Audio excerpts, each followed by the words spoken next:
Welcome to Rebel Watch, an all-Star Wars podcast. Hey, what are you trying to push on us? Perhaps you think you're being treated unfairly.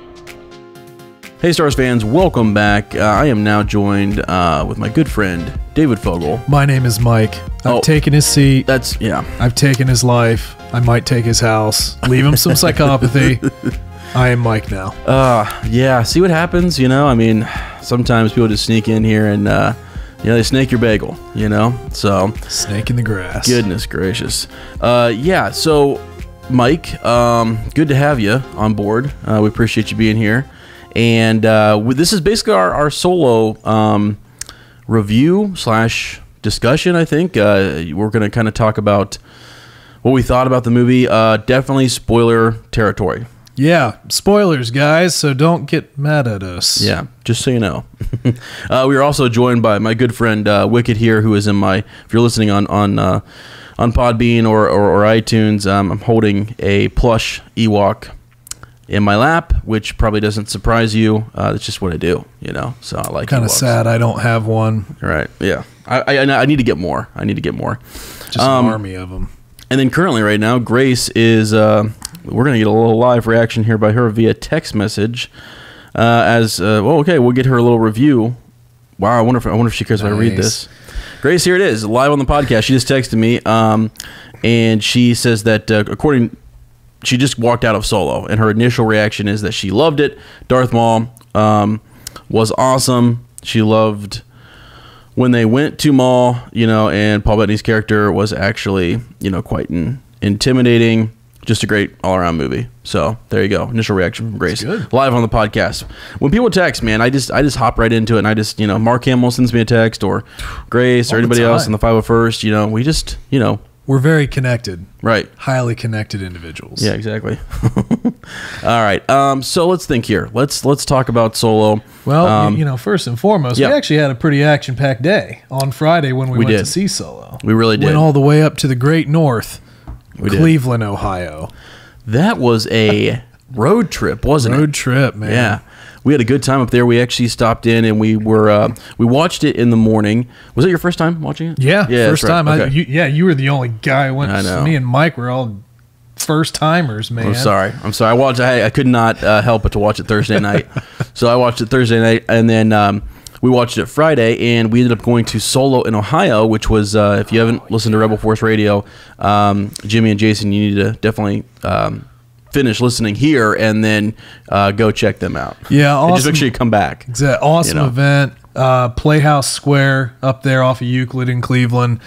Really excellent place. I mean, the architecture alone is enough to go there and gape at a bit, but we were down in the basement. Yeah, having a few drinks and watching a couple guys just talk about Star Wars. It was a lot of fun. We were. It was definitely a good time. I don't know. I was nice just to see those guys in person and get their thoughts on Solo and whatnot. So yeah, we don't really get to see them in person. I mean, me and you and Mike and Matt. I mean, you see us all the time on these videos. Our beautiful faces. Yeah. Good point. These guys run a strictly, audio podcast, so it was nice to go up there and kind of see them talk, just, get all the history on their podcast, and people got to go up to the mic, and I think our good buddy Mike actually went up there and asked a question. Poor guy. He was like, I remember talking to him afterwards. He said, they took all my questions. They did. I mean, we were like in the back of the line, and we just kept going over new questions and stuff. He's like, screw it. I'm just going to be the bad guy here. I'm going to ask them, what critiques they had of the movie. He did and and that's why he's not here anymore. That's why he's not here. How dare you ask a question like that? What critiques are you talking about? But the cool thing was you actually had a couple kids there. The one young woman was 12, I think, and there was a young man who was maybe 13 or 14, something like that. Mm-hmm. And what was that young girl's favorite movie? Do you remember what she said? Whoa, which one? What did she say? The Last Jedi. Oh my gosh, she did say The Last Jedi. Can That's you right. believe that? Oh wait, we shouldn't talk about that, or Disney No. checks haven't came in, right? No, don't say anything. Don't, no. I'll go back and edit that out. Strike it down. But yeah, she that was really interesting. She was actually kind of critiquing the way that the other Wookiees looked in Solo, and they didn't look like Chewbacca, and so she just, that was the only thing. What was that $3 word the other woman went up there and said? Come on, emanciated. You teach school. Yeah, I guess, right? That they were since they were enslaved, they looked a little. They did look odd though. They look different. So anyway, that's jumping into about half of the movie. Want to start at the beginning? We'll start at the beginning.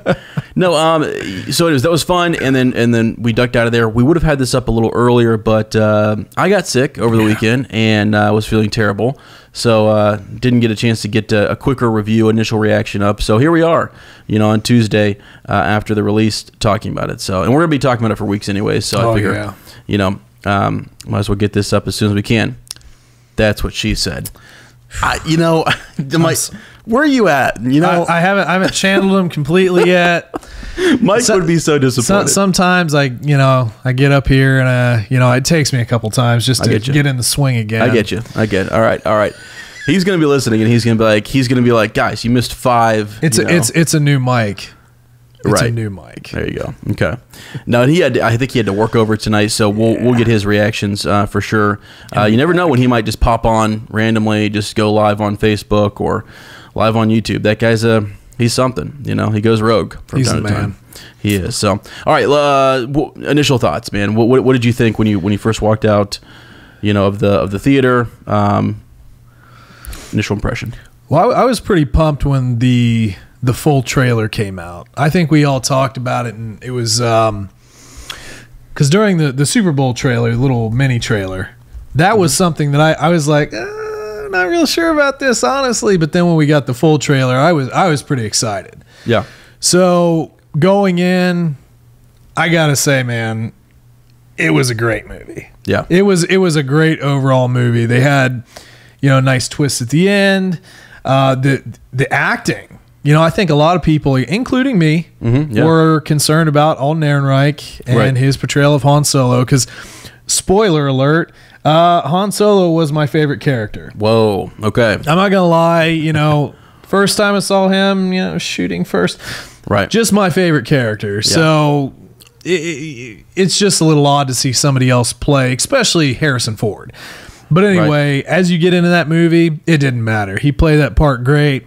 Donald Glover, he's a talented actor, period. Yeah, he is. And I really liked his portrayal of Lando.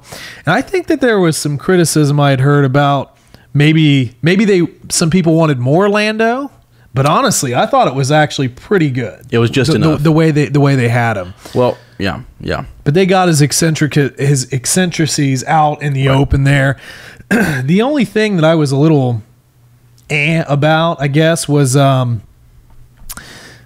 of the supporting cast just like snuffed like that. Val, yeah, that was kind of an odd one. That was odd. Jon Favreau's character too. That crew, Tobias Beckett's crew, just they were knocked out within the first third of that movie. Yeah.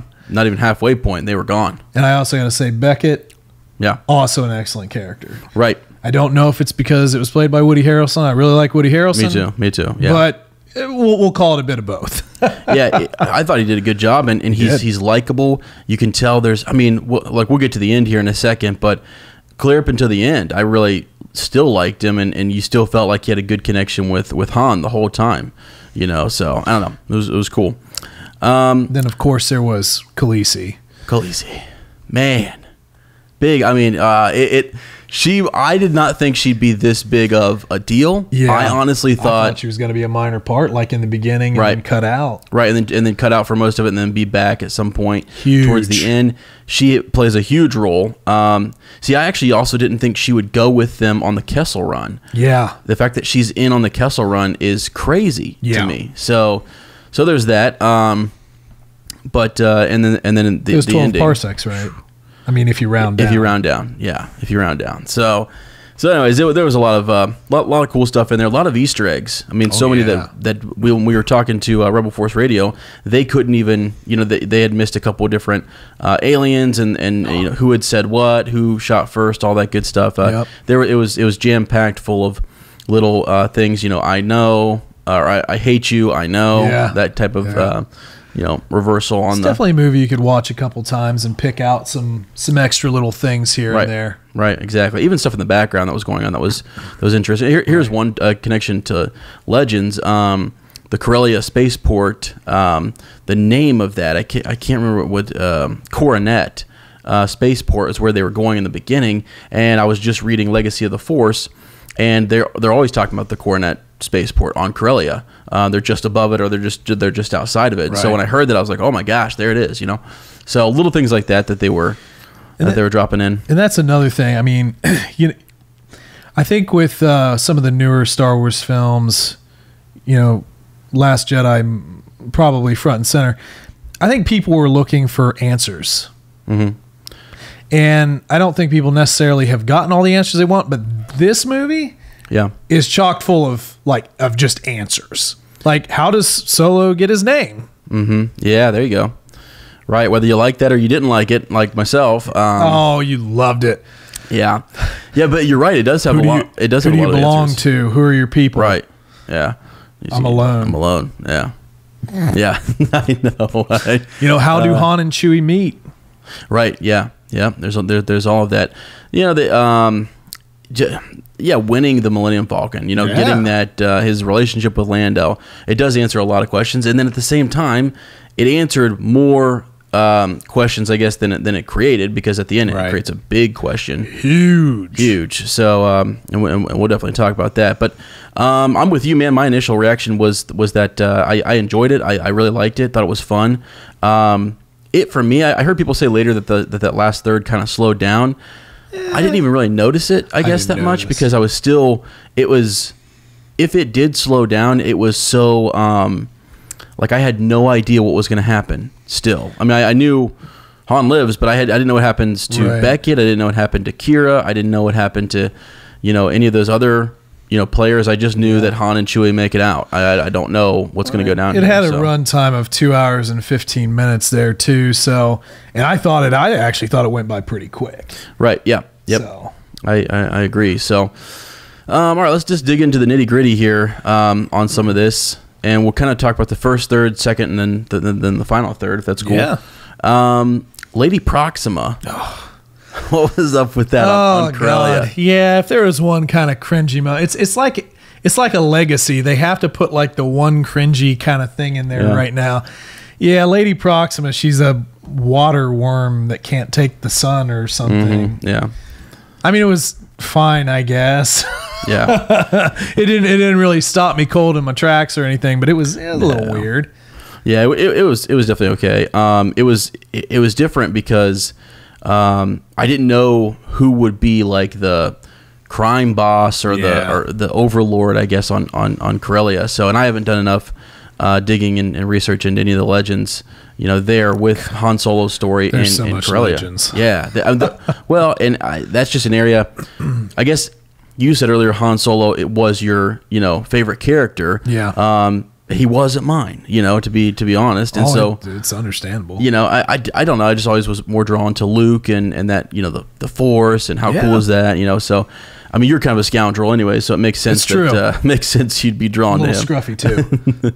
So, but so I hadn't read enough of the books, to really understand that whole piece. So it was neat for me, anyways, to kind of learn more about it and to see Corellia, and to see them getting the hell out of there. Yeah, you talk about, and they made it. They did a good job of shooting that. This dirty kind of industrialized.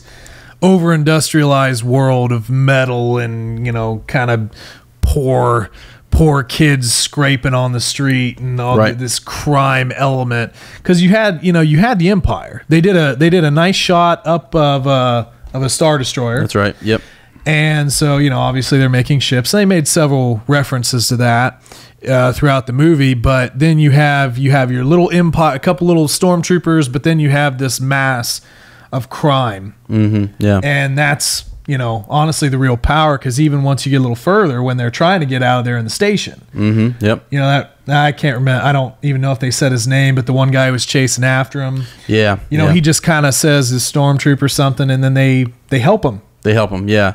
It does really show you the power that the crime syndicates had. And the opening, air quote here, crawl, the blue text, right? Yeah, it was not a... I will say, I was actually disappointed that there was no crawl. Okay, there it is. I don't know. It popped up, and I was like, what? Wait a minute. What is this? Yeah. What is this crap?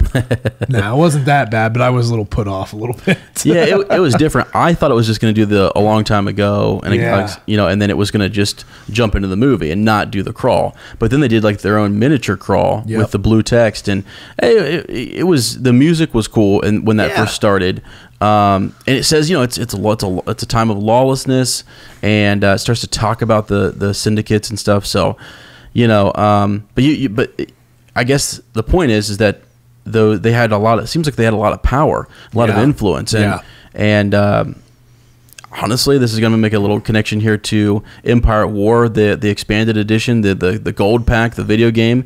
You know, when you had the pirates and you had you know, that expansion piece, that was a lot of fun, and they were powerful. You know, they had a lot of influence, so it was neat to kind of see that for once, because the Empire is still kind of growing and spreading and trying to keep control of an entire, you know, galaxy, which is impressive. Yeah, it's impressive when you think about it. Just how, I mean, I know obviously through Star Wars we only get to see so many planets. There's a lot of planets, right? Yeah, there are. So, anyways, so the first third there, them getting off, you know, off of Corellia.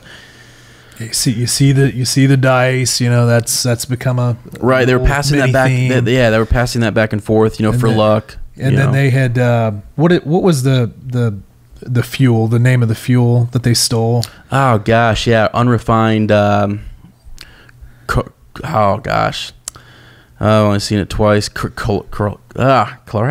Yeah, something. Like that. I'll look it up. Yeah, but anyway, I don't think I could say it if I had it in front of me. Yeah, true. So, you know, the whole thing is that Han, basically being Han, running scams and so forth, he steals this fuel. And that's what they're going to use as their bargaining chip to get off of this planet. Because I think they said it was worth, I don't know, a couple 800,000 credits. Yeah, you mean the one little vial that they had? The little thing. Yeah.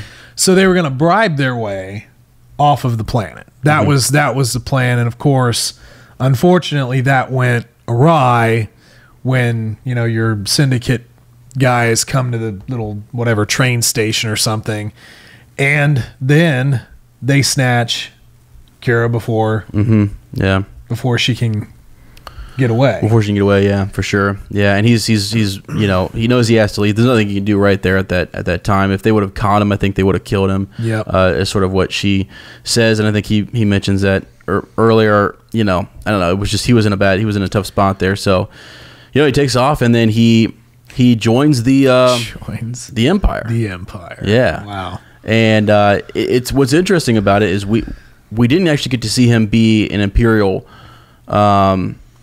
you know, naval. The pilot. Yeah, he's like, I want to be a pilot. Right. He gets kicked out of the Imperial. This was mentioned. He Naval mentioned Academy. Right. So because he had a mind of his own. That's right. And you know, so he ends up fighting some, you know, on some planet. I don't even remember what planet that was. Yeah, I think we'd have to look that. We do need to look, because I think they said it. Yeah, I think they did. I'm sure that they did. I can't remember the planet, but yeah, they're all. It was super muddy, running around and mud everywhere, and then he kind of meets up with Woody and the gang. Yeah. Yeah, he does, and he kind of overhears them talking about some jobs, that they're working on, and it kind of shows you that, you know, Han's he's quick, he's clever, perceptive, you know, yeah, and so anyways, and he tries to you know, blackmail his way on there. Blackmail. Did not work. He's like take me with you, or I'm going to turn you guys in. And that guy at the Tobias Beck at the time was wearing a captain's, you know, uniform and just a couple blaster holes. Yeah, and you know, turns him over and pulls over the lieutenant, and they don't even question him. You know, like, Yes, sir. Yeah. and turns Solo in. They throw Solo down to the Beast. Now, when that happened, Yeah. what did you think the Beast was going to be? A Rancor. Exactly. Yeah, I actually totally did think it was. I was like, this is not how they introduced Chewie. I mean, I had two thoughts. I was like, that sounds like a Rancor, which they made it seem like that. There was like a trooper that was ripped in half in the corner or something. Yep. So, and it ends up being the mighty Chewbacca. So. Not so mighty looking. He looked, he was a shaggy dog there, man. He was full of mud and he was looking a little skinny. And Yep. Yeah, that was a rough time for Chewbacca, but yeah, they end up working together, and there's a funny little scene where Han is getting to use his Wookiee, his knowledge of the Wookiee language. Yeah, so actually speaks Wookiee. I thought that was kind of neat. I thought it was funny, and it was good. I know I was talking to, and I'll let Mike share this when he comes back and is able to talk with us. But the Chewbacca, the introduction between Han and Chewbacca, I don't think he necessarily liked that, and I think some people were hoping it was a little bit more direct, like just out of like Han's own compassion, he diverges and goes over and helps the Wookiees escape, and specifically Chewbacca or something, but that's not necessarily the way it happened in this. Preservation, you work with me, I'll work with you, we'll both get out type of deal. Right, exactly. Yeah. So I think that was something that some people didn't like, and for me to go back on, so if we're going to do a couple critiques there, when Solo when his name is given to him, that was the part I didn't like. I actually I wish that he would have said Solo, and he came up with it on his own. I looked at I was thinking of Thrak and Solo back in Legends, and the Solo people and stuff, and the fact that maybe that is a name that's a house name or whatever still there on Corellia, and this Imperial officer just put him in that family or said that. Could be. But the fact that that's how he gets his name, I didn't know. I wasn't so sure that was. I wish he would have chosen it. I still would have been fine with him just saying it and us not really knowing. Did he just pick that on the spot, or did he, thought that was cool or something? I don't know. I think it was an easy way to make a joke. Yeah. Just like a really tiny little laugh, maybe for some people. Right. Yeah, I mean that's kind of the MO of Disney in a lot of ways, and So, but I can understand what you're saying. Well, because my thing is, you've got Ben Solo now, and you've got possible other Solos. So, what is the name? Is that the name starts with Han? That's fine too, as long as if he didn't know his last name. That'd be kind of cool, and then he picked his last name. The fact that it's just given to him from an Imperial officer, I was kind of like, man, that's okay. It's not the end of the world, but to me, I wish it would have been done. It's the end of the world, as we know it. I feel furious. fine. Right? He doesn't. I don't. What band was that? I'm not even gonna, okay. Let's not talk about it. All right. It is the end of the world. I'm just here to be clever. Good. All right. All right, then let's move into. So I'd say that's the first third, right? I mean, he gets a part of the Tobias Beckett crew and sees them prepping for that. Well, that was the whole thing. Is they go running because he's like, oh yeah, Chewie, well, he doesn't know his name at that point. I don't think. Is come on, yeah, they're my friends. They're totally gonna stop for us. And he sees their ship taking off. He's like, right. And then it comes back down. See, I told you, they're totally my friends and everything. Right. So yeah, that's a pretty good third there. Yeah. Well, and it was funny, because the part that you almost didn't catch sometimes, where Han is interpreting for Chewbacca or interpreting for us, anyways. Yeah. Now, I mean, you and I have learned from our good friend Jamie that we know how to speak Wookiee now. So I actually didn't need the interpretation, so I was laughing more than most people. But at one point he's talking about why they came back down, and Chewbacca is basically saying, "Well, it's because they saw me, the Wookiee, and they wanted the Wookiee," and that's actually true. That's true. They did talk about needing some extra strength or some extra muscle on that next job. So, and it's funny, but so yeah, I mean, the next part here, without going part by part, I guess it's sort of like they do a job and it goes wrong, and that's where we talked about earlier that they lost some of their crew. Yeah, and that was rough. Infant's Nest, something like that. Shows up, and basically it's a pirating, group. They come in. They're trying to steal more of the fuel. Right. Yep. A big payload. And they have this super intricate plan. I mean, they're going to take, it's like a train. So they're going to take a train car, but then they have to blow up part of the bridge. And then there's a lot of moving pieces here. Mm-hmm. But the key is no one else is supposed to know about this shipment. That's right. Oh, lo and behold, they do. They do know. So everything goes south. But yeah, I mean, to be honest with you, I can't remember the actress who plays Val. What is her name? I think it's Thadia Newton. Is that right? Yeah, that sound. Yeah, hey, Thandie Newton, something like that. I mean, I've seen her in other movies, and she's a talented actress. So, and she just kind of went out as her and Beckett kind of had their thing, but then all of a sudden, she's pinned down by fire. Right. Still have to, for some reason, blow up this bridge. I mean, it's very important they blow up this bridge, and she blows herself up. Yeah. She must have really loved Beckett and really, So I was a little bit about that, but who was Jon Favreau's character? What was his Rio? I think Rio. Yeah, there we go. His death actually was a lot more sad. Yeah, it was. Yeah. It was just kind of weird. I'm more like Rio. Cool. He died. Kind of like trying to pull off the mission. Yeah. You would say just abandon it, and they all live, and then they go back to Dryden, and Dryden gives them another chance, and then she could have been a part of the Kessel Run. Yeah, but that's the big thing, though. And I mean, I know. What was the last Legends book we read? The Last Shot. No, sorry, from the Old Republic. Old Republic. Deceived. Yeah. So we had a character in there. I'm really blanking on names. I actually think that was the one that might have been our worst video ever. We couldn't remember anyone's name. Yeah, it was terrible. But but the pilot in that, he was Z-Man. Yeah, Z-Man. He was the Z-Man, right? Yeah. So anyway, he was consumed basically in debt. And that's kind of what these guys get into. It's a cycle of debt. They try and work their way out of it, do this one big job, this one next job, this next job. But ultimately, they're still in that. And unfortunately, I think that kind of mindset's the same here, too, because, Beckett's a survivor, but he still needs to pull this off. Right. Yeah. So I think it's that desperation factor of the smaller guy in a very big galaxy. Yeah. Yeah, for sure. And they end up, maybe she also thought too, if they don't pull this off, they're going to be killed anyways, by Dryden Voss, and that was made very clear by Tobias, Beckett when they go into his sail barge or whatever, his yacht. The yacht, the giant spiked yacht. Yeah.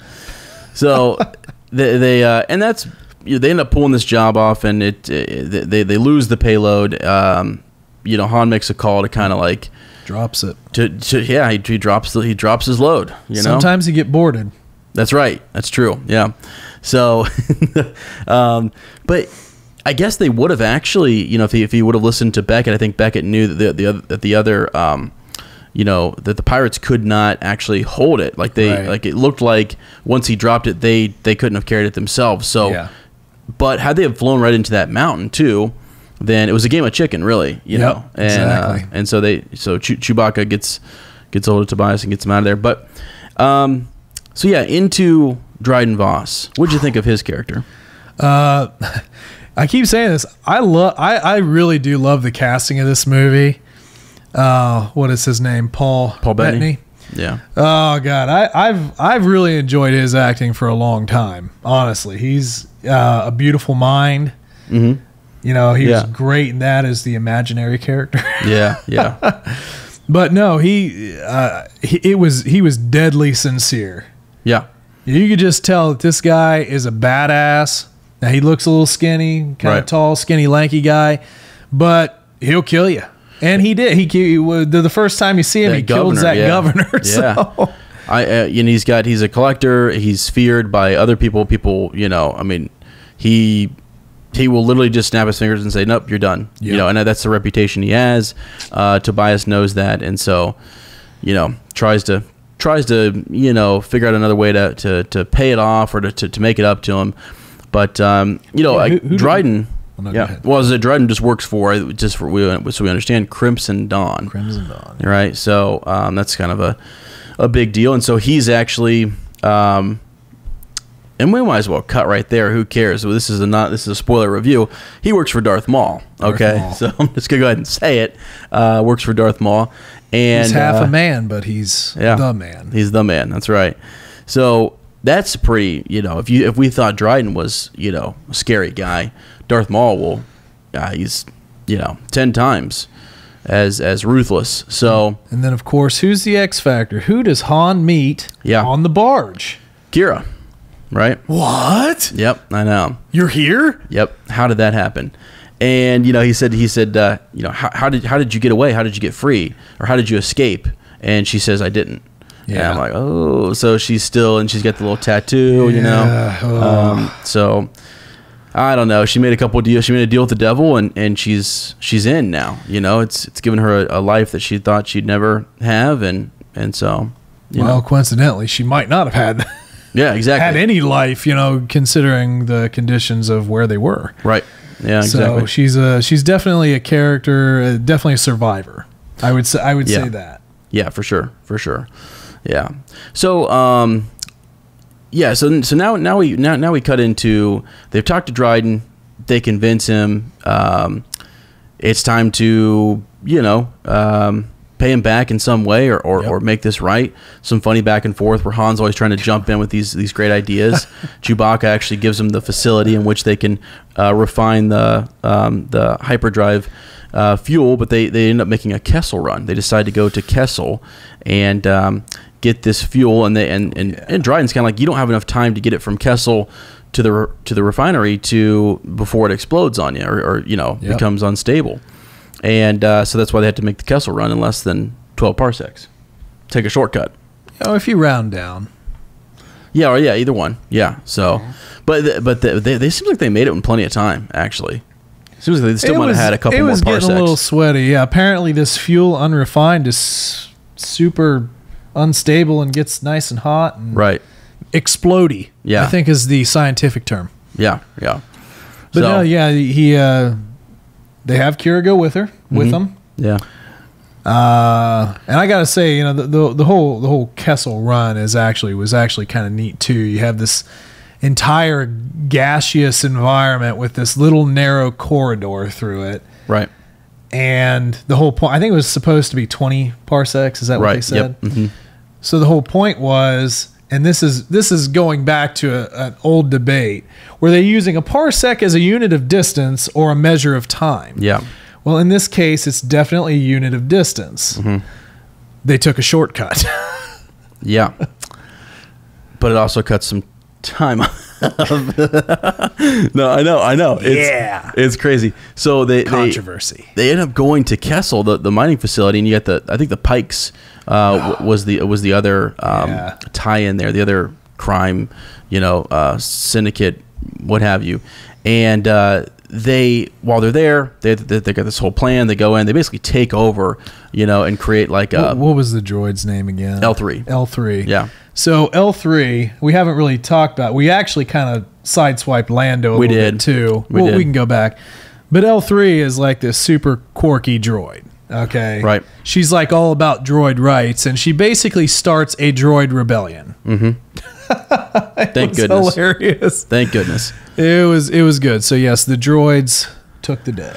They did, and then they're freeing everyone, right? Freedom. So there's chaos at Kessel, and just before that, just as there's a quick game of Sabak or Sabak. Sabak. No, I'm just kidding. That's the whole joke in the thing is that it's Sabak. Yeah. But Han. No, yeah. My name's Han. Right. Okay, Han. Right. That was hilarious. So, anyways, they play that game, and you find out that Lando is just a cheater. He's a cheater. Card up the sleeve. So, anyways, but he beat him. Yeah. Right. And he beat him in the game. And Han is like bluffing. He has no ship, but he puts an imaginary ship on the line, and it doesn't work out. But all they had to really do was ask, because he needed the money. It sounds like he was probably in another, pickle. And Qi'ra, helps him out. He was in a pickle because the Falcon was impounded. Yeah, it was, exactly. Which, coincidentally, what did you think when you first saw the Falcon in the movie? I mean, obviously we've seen it in promotional stuff, and yeah, I mean it was it's different. You have to listen to Lando talk about what he has done, the escape pod that he's put in there, and the different modifications he's made.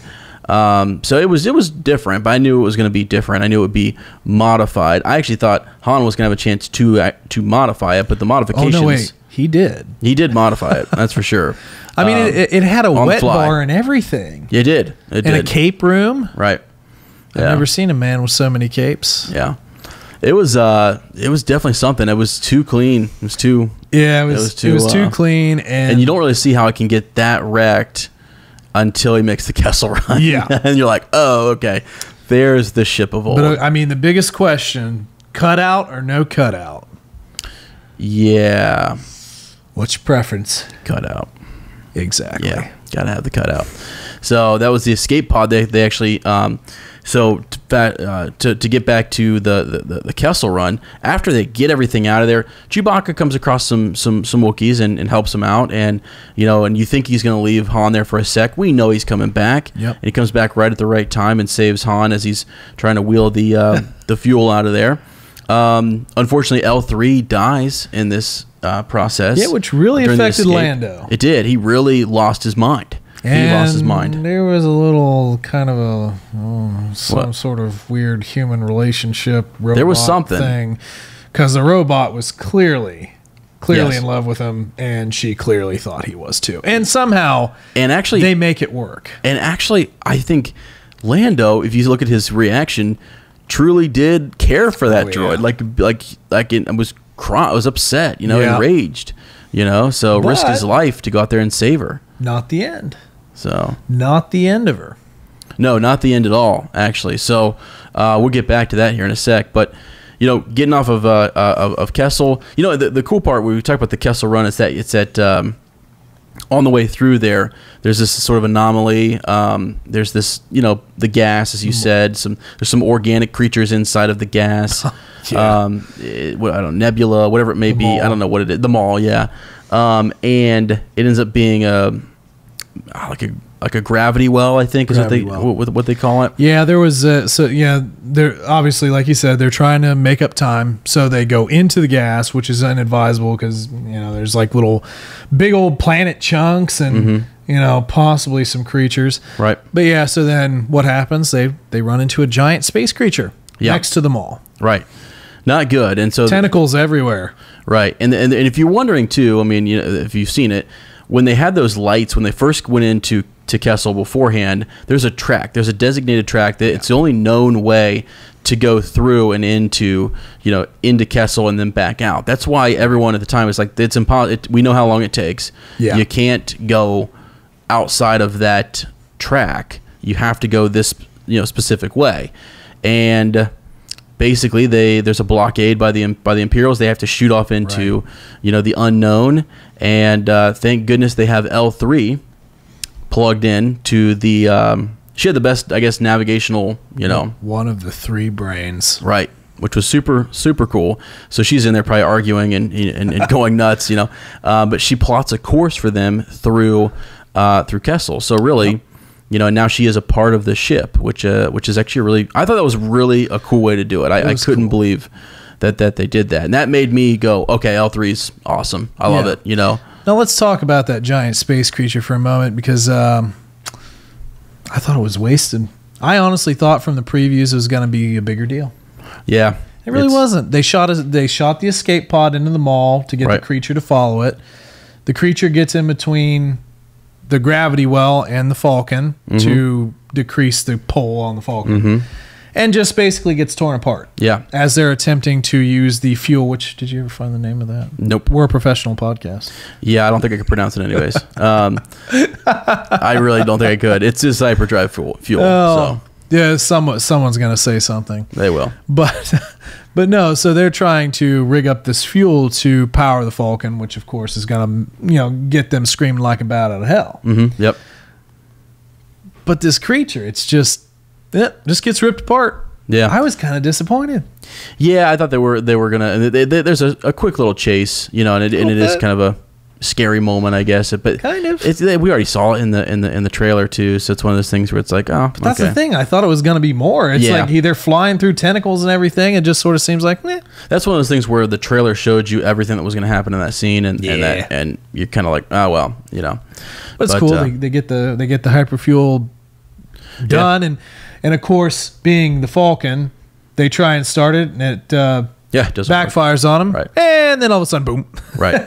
Yep. So they go screaming out of there. Yeah, straight line out of there, and they're able to offload the unrefined fuel, and they get it, you know, doing its thing, and then Infant's Nest shows up, and that's a problem because, again, they've got the drop. They actually tagged the ship earlier on in the show. They put that homing device on it. Yeah. And, you know, funny little scene there. It was a cool little scene. Lando takes off. He's a coward, you know. Or no, he probably just sees that it's going down. Well, yeah, there was the whole part. It's like, I've got 30 armed guys in that ship ready to come out at a moment's notice, and there you go. See ya. Yeah. Sorry. Yeah. No, that was actually one of the more funny moments. The early days of his bluffing. Yeah. And that is who Han Solo is. He's always kind of bluffing. You know, he's really got nothing. He's a scammer, man. He's a scoundrel. That's just what it is. Yeah, he's got nothing. So he makes something out of nothing, I guess. You know. So, but you know, you learn that Infant's Nest is actually this sort of like, you know, they're gathering resources for rebellion, and they're trying to stand up against the Empire. What kind of rebellion? Yeah, the rebellion? Maybe the rebellion. Yeah. So, and I guess, you know, they start to kind of tell a little story there. Han, I think, sympathizes and then realizes, you know, this is not going to work. He thinks that they should help him. He goes and talks to Tobias and says, "Here's what I think we should do." And Tobias is like, "I'm out." Well, and here's an important part to cut in here, because there was one little part with Qi'ra and Han on the Falcon. Yeah. Before things got hairy. Yeah. And I remember when we watched the trailer, you specifically said when this scene came up, it's like, what's she going to say? You remember that part? Yep. I know who you are. I don't remember exactly how it was. Yeah, I may be the only person in the galaxy who knows who you truly are. Yeah. Yeah. And what did she say? He's the good guy. The good guy. Yeah. And that's very true. I mean, that's why he wants to make the right move, do the right thing with the fuel, try to help out, you know, and save his own skin and get out from underneath Crimson Dawn, you know, and Dryden Voss. That's the big thing, just to get out from underneath them, take Qi'ra, fly off on their ship, you know, just get out of there. What a fantasy. Yeah. What a fantasy. Right. And so they have this whole plan. We don't get to see it as the audience. We don't really get to hear him talk about it, but we figure it out. And this was the coolest part for me, I actually thought, that when they go back to see Dryden and they actually take the fuel in, Chewbacca carries it in there. They have a discussion, says Tobias has been killed, you know, here's the fuel, and they're actually giving the fuel over to him. Hell, he wants it to be. It's like, here, bring it to me. Right. Yeah. And he looks. He thinks it's fake, though. You want me to get it out? Right. Yeah. And they had like, basically, it was, you know, earlier on in the film. One of the cool parts was like during, you know, the holochess game. Chewbacca is getting a lesson from Beckett. Yeah. And they talk about people being predictable. You know, thinking a couple moves ahead and stuff like that. And you know, you learn from. I mean, Han basically does learn from Tobias not to trust anybody, and that people are kind of predictable. And he predicts that Beckett is going to turn him in when he left that conversation, when he walked away. So he probably had a couple of different scenarios, you know, running through his mind, but he was prepared for the idea that Tobias would turn him in. And the funny thing is, it really wasn't a bluff this time. Yeah, because it was the fuel. Yeah, it was. It actually was. And you know, Voss does said to all of his men to go get Inverness and all them and get the fuel. Right. And of course, they didn't have anything. Right, and they actually dressed up. They took their armor off and dressed a bunch of, you know, the old people from the planet, from the village there. Yeah, and they're able to surround them, take out his entire. You know, Dryden's personal bodyguard / hired guns takes him out, And then Tobias is watching this all happen. He changes again. Okay, all right, now I've got the gun in my hand. You've taken care of that. Thanks, Han. Chewbacca, grab the fuel. Let's get out of here. And really, Dryden's more pissed that Qi'ra lied to him than anything. Yeah, right? That's really what he's mad about. Very true. And it's he's consumed by that. It's a funny thing because he's literally being swindled on a couple of different levels. Right. He's been technically beat by a kid, basically, in Han Solo, but all of his brain power is going on. You betrayed me, Qi'ra. Right? Exactly. You betrayed me. Yeah. That's where I think he gets unhinged and he can't really see clearly and loses track of what's happening and gets outplayed. Right. So that was pretty significant. And so once Tobias gets out of there, epic little fight scene between. It was a good little fight scene. Yeah. Voss has those little I don't even know what you'd call them. They're like double blade little. Yeah, they're almost like brass knuckles, saber knife things or whatever. Yeah, those were pretty neat. And he's fighting Han with his blaster. There's some back and forth there. Yeah, Han did not learn the shoulder thrust move yet. He basically just tries to shoot him. Right. Yeah, that's funny. And then at one point he's about to make his move on Dryden, and Qi'ra takes him out. She takes Han out. Yeah, she grabs a sword and takes him out. Yeah, takes him out, has him pinned down, and you think she's about to swing down on Han and kill him for Dryden to prove her loyalty, and she actually swings that bad boy backwards and has a little fight. Kills him. Has a little fight with him, but yeah, she winds up taking him out. She ends up killing Dryden, and yeah, she does love Han. I think she truly does care and love for Han, and doesn't want him to get hurt. And I think it takes going to Kessel to learn, for that relationship to kind of churn back up a little bit, because they have their moments where, I mean, the chemistry was really good, but they have their moments where you clearly see that she's just not, at least in my opinion, not this heartless. It's a word I'm not going to say. I know, you're right. Well, because in the beginning, she kind of was more like, you don't understand. You don't understand what's happening, and she feels like she knows more about the galaxy as a whole and the inner workings of it and, the hierarchy. And she does. She does. Yeah, she totally does. And so that's why, she does see him as the good guy, and it reminds her of this pure, this idea, this innocence, this idea that they're gonna get out from underneath the thumb of, get a ship and just fly away. Right. Yeah. And so she wants that for Han. So now it's almost like she's in this position where you go back to when they were slipping out of Corellia and he makes it and she doesn't, now, and it was like she again she's now saving him from her point of view. He's out of here. He's moving on. He's got his ship and he's going to go do his thing.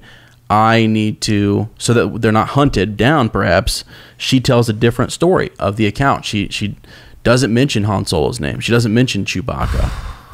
Correct? Yeah. Straight to Maul's face. Straight to Maul. Yeah. So, she gets Dryden's ring and she's talking to our good friend Darth Maul. What a reveal, though. So you pan in from the side. Yep. Metal legs, cloak. Yep. Right. Goes around, still cloaked. Then all of a sudden he goes to move that thing, red face, black face, horns. Are you kidding me? I know. And this guy was probably peeing himself because he's been holding this for a day. Oh, I did. He knew it, and he's like, guys. I actually didn't even watch it. I just turned. I started to watch it, and then I just looked over. I was looking at you and Mike, trying to watch your guys' reactions, and it was something. Mike was losing his mind. He did, yeah. As Mike does, and it was epic. The voice too. As soon as I heard the voice, it was actually. I think the voice was done. So Ray Park was the actual. Yeah, Ray Park was in costume, and let me see if I can figure. I forget his name. I should know this. The voice actor for Maul. Yeah, I can't remember his name right off the top of my head, but epic moment. And I will say this actually Sam Witwer. There we go. Yep. I will bring this up because I've heard it brought up. So Ez, why did he have to ignite his lightsaber? Because it's badass. Yeah, because, you know, he still has one. We need to know he has it. All right? In case it wasn't clear who he was, we need to make sure you understand that is actually Darth Maul. Oh, that was brought up during the live podcast. Yeah. Somebody asked, I was like, wait a minute, are you complaining about a lightsaber being nice? I mean, come on. Yeah, I know. But I do think that was intentional. They did actually want him to ignite it just so that way people who were, you know, who didn't understand, like, well, who is this? They at least know he's a dark. You can use when you see the lightsaber. You if you're more of the mainstream, you know, type of fan, you'll think, well, Force user, you know, and you know he's looks like a dark Sith, you know. So episode 1 came out in 1999. Mm-hmm. Yeah, I remember it like it's yesterday because that was a big part of my childhood. Right. But not everybody will. And not everybody watched Clone Wars. And not everyone's going to understand exactly how, you know, Maul is still alive. And that's not going to make sense to them, to the mainstream, you know, fan, to the mainstream viewer. That was probably one of the boldest choices, I think, that they made in this script. You've literally, like... They did it for a younger audience. I don't think they... No, they did. And they basically say, if you want to know more about it, ask the younger generation. They will tell you. Yep. I took a group of kids to see it on like kind of a little school field trip in the year, and all they wanted to do is tell myself and Matt, you know, the history of it. Now I knew what happened to Darth Maul, okay, but Mr. Kirk. The details. So they watch Clone Wars like I watched 4, 5, and 6. I mean, I can quote that. They could quote this. And so they were filling in every little minute detail, how the Pikes, the Black Sun, you know, all of it, you know, his progression, you know, his comeback, his rise to power, short little fall again versus Palpatine, and then back up again. So, you know, ask, you know, if you're unsure how he makes it, literally turn to, you know, so a kid who turn to the younger generation. It's their time. Yeah, so it's their Star Wars. They're having this is fun for them. They get to kind of, and for those of us who kind of grew up more with the prequels, we loved seeing Darth Maul back in there. So it was. But I understand why some people would be kind of like, I don't understand how did he make it? He was cut in half. Yeah. So why don't? But anyways, it was neat. There's a lot of different opinions on it, and I think the questions I start to kind of raise. Well, just to kind of finish this off, and then we'll come back to Darth Maul because it's a pretty big topic. But Qi'ra talks to him. He says we're gonna be spending a lot more time together. Come see me on Dathomir, which is where, you know, the witches of Dathomir are there. And I don't know if he's gonna train her or she's just gonna be, you know, something. She's definitely gonna get some more training. She learned the ways of Terras Kai from Dryden Voss, which was kind of cool. So is Qi'ra Force sensitive? Absolutely. Is she? I'm not going to say that because that'll be another video. Yeah, no, you. There's a lot of not saying people we think that she might be, and we will come back. One person in particular. That we will come back to, and we'll see. We're gonna do it. We're gonna do a round table. We're gonna try to get Mike, Mike, and then you, myself, and maybe Matt in, and have a little, you know, discussion on who we think Qi'ra really is, or is she just, or where that storyline is going to go. Does it go anywhere? And what have you. So, but yeah, to finish it up, then she kind of takes off on the barge. Tobias is walking out with all of the fuel. This is a great and scene. Han gets ahead of him. They're walking up over this the sand, you know, hill dune there, and he's got his gun out on him. And Tobias starts to kind of start talking, trying to talk his way out of this, and but really is kind of condescending. Not really condescending, but in a mentory type of way, like in a way I think he was trying to teach him one more lesson. Right. Yeah. And it's like, if you learn it, you'll be good. If you don't, I'll be good. Exactly. You're exactly right. It was the final lesson that he could teach him, is that you eventually come to a point here, and you either have to, like, there's a line you have to cross, and Han has to shoot first. Shot first. It was epic. Mid-sentence. And I love too that what they did with Beckett when he's looks like he's getting ready to grab his gun or whatever, and but he's just keeping his hand there. He's real casual about it. Yeah. And you saw how quick of a draw he was in this movie. He was whipping his gun this way and that way. He was definitely a better shot actually than Han, and Han just happened to have the draw. He happened to have his gun out way ahead of time and got the drop on him. And then to recover from that, I think Tobias is trying to talk him into something, get him off balance a little bit, and then I'm going to draw on him and I'm going to take him out. Yep. And that doesn't happen. Han shoots first, and when he goes over and talks to Tobias, he's like, Tobias says to him, "I would have killed you." Yeah. I would have killed you. You know, wow, good for you, because I would have killed you. Now, don't take that like there wasn't something more to that, like, you know, they could have been friends in an alternate dimension or whatever, but at the same token, you it's the life. It is the life they lead, and he was teaching them one last lesson. Yeah, I actually do think that, you know, he was real. You know, he would grab him around the head, he was real kind of pulling, that whole body language was pulling Han in and saying, like, I like this guy, I got a good feeling about this guy. Gave him his blaster, which some kid was really confused about. Like, how did he? Well, originally it had it was in a rifle configuration, and he broke it down. Yeah, right. They were talking about Han's blaster, but anyways. There was definitely something there, and I think he wanted it to work out. And then once he sees that Han is not learning the lessons, and they're in a really big pickle. Had it have been just a normal situation where they did job after job and they had some success, that's fine. But when they meet, it happens to be that he's lost his crew, lost a big payload, it doesn't work out, and it just doesn't work. So, but he definitely it's a good little moment, because, you know, Tobias is like, I was going to go back to my home planet, and I was going to play that, whatever it was, harpsichord or whatever it was. We'll call it harpsichord. I have no idea what it was. Space harpsichord. Something, yeah. Harpsichord in space. So anyways, and then, you know, Qi'ra flies off, and you get sort of like Enfys Nest is thankful, and they thank him, and they ask him to join sort of the rebellion. You've lit the spark that lit the fire that turned into a bonfire that burned the village down, that burned the planet. That's going to ignite this other spark that's going to burn the First Order down. The story is Han Solo was responsible for the start of the rebellion. Thank you very much, Star Wars universe. Yep, there it is.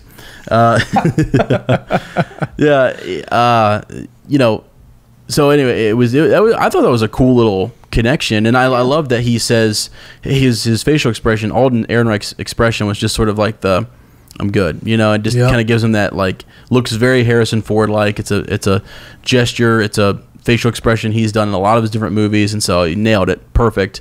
And then walks off, you know, with Chewbacca, and says, and she says something like, you know, maybe I'll see you. You know, maybe another time, maybe later on in life, and that's just the foreshadowing that he's going to come back to the rebellion one day and be one of the greatest generals the rebellion's ever seen. Darn straight. Crazy. But yeah, I don't know, man. So I thought the end of it was actually really, I did not know how it was all gonna, you know, unfold. I thought the whole, when they're sitting there with Qi'ra and Dryden and Tobias and Chewbacca and the fuel, you had no idea which way that was gonna go. And I thought that was, whether you thought that was slow or not, I really liked it. I really thought that was good. You had this moment where they're refining the fuel, some comedy there, and then once they get on the yacht, it's something. That was a really good ending. So, and then to finish it all off, how does he get his ship? You know, He has to meet up with Orlando again. One more time, right? One more game, and it was neat because he kind of has the opposite reaction that Lando has with him on Cloud City. Yeah, he gives him that welcome. Where he's gonna fake like he's gonna punch him or whatever, like, you know, you double crossing, you know, no good, whatever, blah blah. And he comes at him, and then he sees the card in his sleeve, and he's like, oh, hey, come here, and he grabs the card, grabs him by the hand, pulls him in, takes the card out of his sleeve, and beats him in a game of sabacc, wins the Millennium Falcon, and there you go. Exactly. So, nice little bow on the end of that. Yep, it was good. I enjoyed it. I'm looking forward to seeing where it goes. It wasn't anything absolutely spectacular, but it was. I've got people like, you know, Matt saying that to him it was one of the better Star Wars movies. He would rather watch that time and time again than The Last Jedi or, you know, other movies. It was a good movie. It was a very good movie. Would I put it in my top 3? No. No. But it was a very good movie. Some people will, though, and some kids will. I think I've heard some people like, oh, yeah, this and Rogue One are like my favorite. I loved Rogue One. Yeah. And I do like this one, too. I kind of put them on sort of even footing. Mm-hmm. But yeah, I mean. Yeah. 4, 5, and 6 are just. That's it. I know. Sorry. And then episode 1, because it was awesome. Yeah. Wow, you and Matt with episode 1. I love it. Hey, it was what we grew up with. Yeah. But I will ask you one more question here. Sure.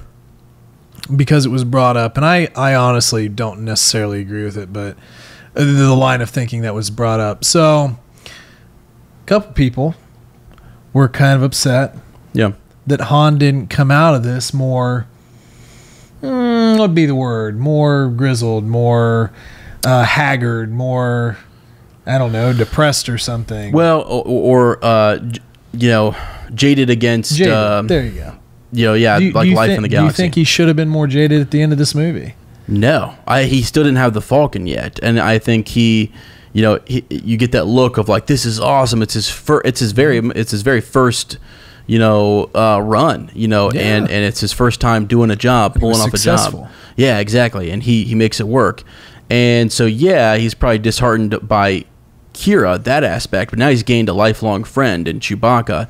And he's learning how to play the game. He's learning the big players, the names. He just took down Dryden Voss, pretty big name. Now he's gonna go work for some gangster. On Tatooine. Yeah.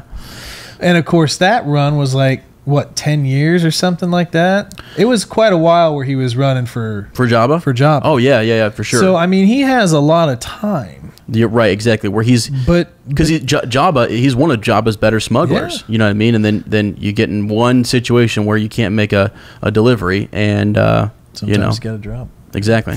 But I mean, like, in all honesty, the way I always watched Solo, in like 4, 5, and 6. Yeah, he was a little jaded, but he always had the swagger about him. He actually was more hopeful than I think people give him credit for. Yeah. He was just cautious. Yep. He was a pessimist, but right. He was also a survivor. So to me, honestly, for him to be all down at the end of this movie wouldn't have made any sense to me. Mm-hmm. Yeah, no. But like I said, it was brought up. I kind of just didn't really agree with the assessment of that. I guess he does keep things a little close to the chest, and I got that. I got that out of this. I could tell that with his relationships or whatever, possible future girls in his life or whatever, any romances he would have, and then bringing new people on. He saw what happened with with Tobias and learned a lot from that whole just ordeal. Him and Chewie, man. Yeah, him and Chewie against the world. Yeah. So, but all right, guys, that's just our initial discussion, just our take on Solo, a Star Wars story. We're going to have more discussions because I think the final question to leave you guys with, to have you, those of you who follow the main show, the Ponderings with Kenobi, those are always our favorite. And stroke that beard a little bit, just kind of, Just get in there. There it is. But basically, we would like to leave you with the final question, as in, maybe it's a couple questions, but who is Qi'ra? What is her role going forward? What how does is she a bigger player? I saw one review, I don't know if it was Collider or somebody else was talking that this movie would keep us talking, or would what did it say? It would carry the discussion into episode 9 in some capacity. We can analyze the heck out of it. We totally can. It's going to be a Snoke, theory. Qi'ra theories. Right. Send them in. Who is Qi'ra? Your Qi'ra theories suck. We should probably get started on that shirt right away. There you go. But actually, to be honest with you, I think I'm going to. Yeah. Gosh dang! No one tell Steele that I'm working on this. Okay. I'll send him a shirt. So Steele Saunders can give me a call if he wants to talk about it. So yeah, guys, just let us know down in the comments what you think. Hit us up on Facebook there, and just give us your thoughts on the overall movie. Did you like it? Did you not like it? I think we had Rotten Tomatoes, and those guys were giving it around like a Google users. It was up in the 80%. People who disliked it. Rotten Tomatoes was more like a 71. You got some 7.4s. Got a 6.3 by the metric something or another. I don't know. I thought it was a little low for like the people, not the critics side of Rotten Tomatoes. Yeah. It was like in the 50s or something, wasn't it, for people? For people. But I got to say, I don't mean to elongate this too much. No, I mean, yeah. you know how much I enjoy being here. But I know. Mm-hmm. But I've read some comments out there in the internet world, and I don't think people are even, giving this, really giving it a chance, because they're so pissed about Last Jedi, and they want Kathleen Kennedy gone, and how could you do this to my Star Wars? I'm boycotting Disney. Yeah. I mean, did you ever read any of the reviews for like the Last Shot book on Amazon? Oh my goodness. Like, if you dig down in there, like even for The Last Jedi, the movie, when it went out, oh my God, if that went over 2 stars, I'd be surprised. Wow. People just really have, like, for some reason, there's a sour taste in a lot of the loudest of the community. Wow. And they're being loud about it. Interesting. It's strange. Well, my friend, that's why we have this just little humble podcast where we can be loud back. Oh no, it's huge. It's huge. It's the biggest podcast, and we're going to be loud about it because, we like it, we enjoy it. Obviously, we wouldn't start a podcast about Star Wars if we didn't really like it, and we care about it. So I will say, like I mentioned, I did not like the way they did Han Solo's name. A lot of the Rebel Force Radio guys didn't have a problem with it. I didn't really get to hear Jason's opinion on it, but Jimmy Mack was okay with it, and that's fine. I mean, to me, it wasn't like didn't bring a halt to the movie. Just kind of left me afterwards like, I don't know. But I don't know, man. I think some of those reviews and things that people get into there, it's more political. It's more. You also have some generational gaps there. A lot of the I don't know, younger generation. And I teach them, and I work with them and things, and I've talked to them a lot, and I don't see them going on writing a bunch of reviews, sitting down and taking the time to write like a review or going on to Amazon and bashing it. And I think that's your older generation who have a problem with some of this stuff. But I don't know what they want. No, they just want the originals again, and we gave that to them in The Force Awakens, but then and they didn't like it. And they say, well, this is just a carbon copy of The Empire Strikes Back. Right. Yeah. Well, what do you want? Yeah. I don't know. You have to remember, you really can't please everybody. In this movie, you just have to go into it, and I think the main saga is precious, and you have to kind of watch how you handle that, and that's got to be really well done. Right. If they want to have some fun with the standalone stuff, like, we're not super critiquing the Clone Wars, or the Rebels series. Those are fun. Kids will like that. Yeah. It's good lessons, good stories in there. And like I said, I think one of the coolest parts for those kids was that they loved to tell me, we know more about Clone Wars than you do. They loved telling me that, and they loved shoving that in my face.